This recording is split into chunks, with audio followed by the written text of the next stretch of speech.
Hello, my name is Marcia Goulart, author of The Note Family of Piano View, a piano method for the very young beginner. And before we talk about the lessons, I would like to talk to you parents about how important it is for your child or children to have support at home while learning an instrument. I am a primary school piano teacher, so a peripatetic one, and also I teach privately. I see between 50, 60, 70, depends of the term, children a week from schools and from my home. It's quite a large number of children that I teach during the week. And I have been teaching at primary schools since 2014, almost 10 years now, and privately for more than 25 years, 20 years, let's put 20 years. So it's quite a long time. With all those years of experience, I can definitely say that when a child has support at home with his or her practicing, doesn't matter if parents know how to read music or not, the child's development in the instrument is going to be huge in comparison, like the difference between a child who doesn't have any support from parents at home for a child who has support at home. It doesn't matter if you have music training or not, because for the beginning methods, like my method Piano View, it's going to explain you the beginning, how to read music, the very beginning, and the lines and the stave, the notes, how to read the notes, so children can understand it. Adults can just read by themselves and understand it as well. And those videos are here to help you parents to help your children at home as well. And then I can see children who has like daily support at home, or at least, let's say, if you help your child at least 3 days a week, but be by her side, by him. The development, the speed your child will develop is much higher than a child that doesn't have any support at home. Sometimes children are enrolled for years. Parents never sat with them by the side, with them on the piano. That's my cat. Just a moment. Sorry about that. Parents never sat with them, never helped them. And when I say support, is not just sitting by the side at home with your child and learning with her or him and teaching her, helping her. Is sometimes just saying as well, did you practice? What do you have to do? Checking her diary. What is that their teacher asked you to do this week? Read the diary. What did you learn this week? Can you show me? Can you teach me? Let I go there and help you. Sometimes just the parents communicating, talking about the lesson already helps a lot, because I have children, and I had children that parents didn't even ask, need even check the diary, and then children got stuck on the same level for years. Okay, so this happens. So the amount of attention you give to your child, to the lessons, to what he is learning, you reflect a huge amount on how fast she will learn. Of course, regardless of how much you support your child at home, still each child is different. Each child will need more or less time to learn the same lesson. So if a child has support and learns with easy, she's gonna go even faster than she would already do by herself. If a child has some difficulties and has support at home, she will learn faster than she would if she had no support. So it's really, really important for you, the adult responsible for the child, to help the child when learning an instrument. And another thing, many children come to the lessons and they don't have instruments at home. Before starting a lesson on your instrument, you do have to have a instrument. It doesn't need to be a piano, of course, because it's a huge investment. So probably won't have a piano at the beginning. But before starting the lessons, you have to give your child at least a small keyboard with 3 octaves. It's not a big investment. It's not a huge investment. It's not even, it's gonna be something very simple for the first year, and that's it. And then afterwards, depends on the development of the child. When he starts having level to take exams, then it's better to have a proper piano or electrical piano, a digital piano, okay? But in the beginning, or a good keyboard. What we need mostly in the first years is a keyboard with weighted keys. It must be heavy and able to do the dynamics, the louds and softs. That's the important thing at the beginning, okay?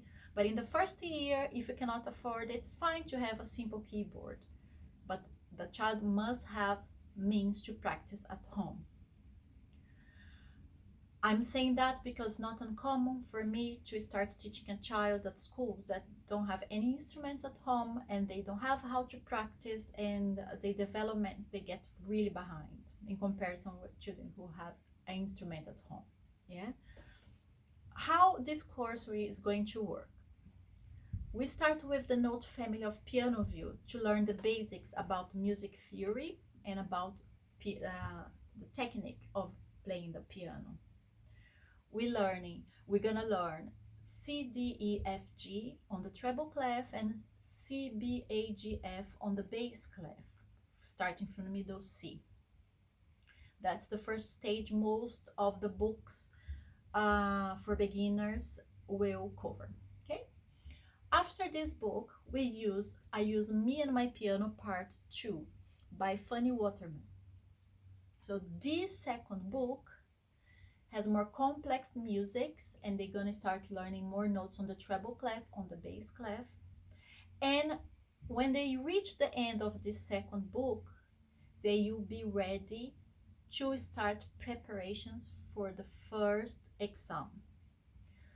At this point, parents and child are free to choose between going for exams or not going for exams.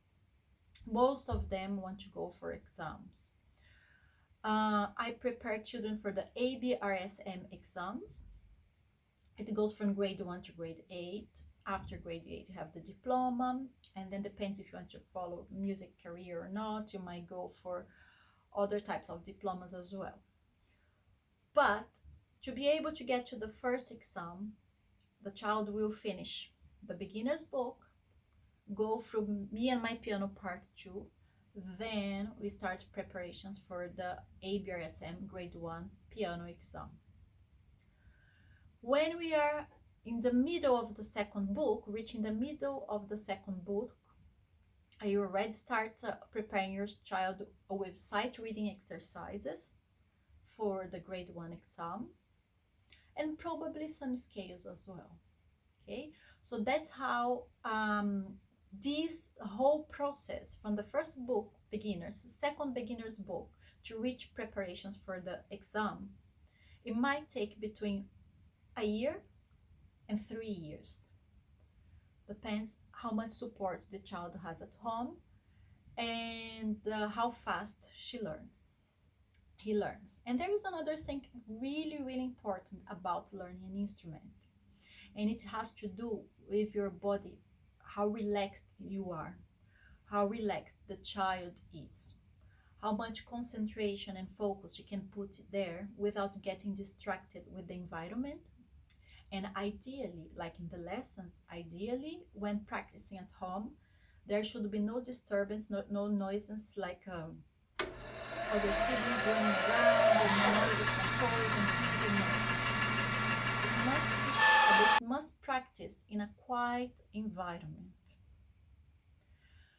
And then I'm gonna show you now about the position of the child's body when practicing the piano, okay? And that's really important. Every time they sit to practice, you correct and check their position until it becomes natural to them. I'm gonna invite now my son, who will make us a demonstration.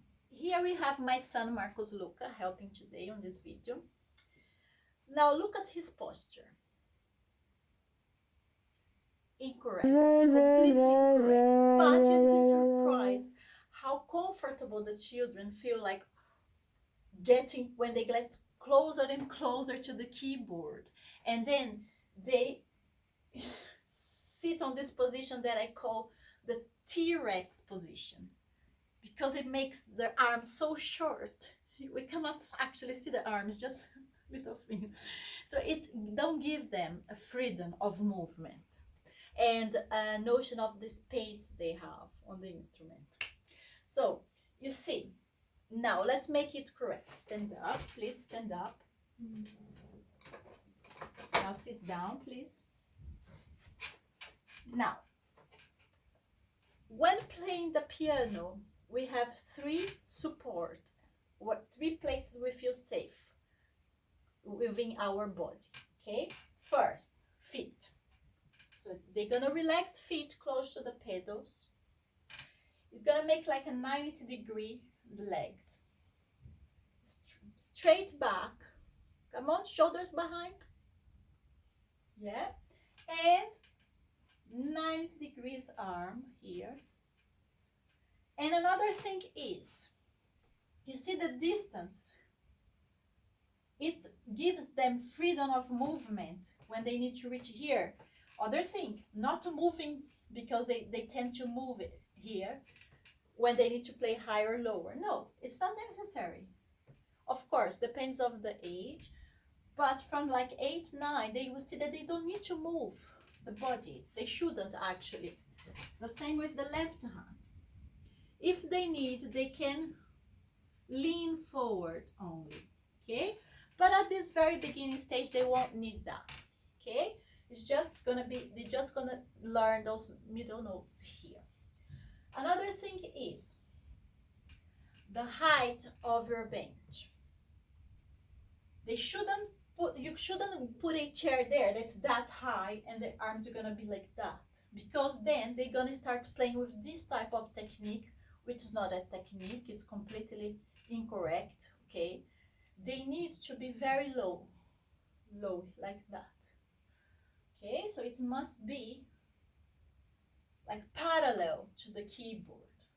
So it's quite low actually, from what you would expect, from what most people would expect. Shouldn't be high.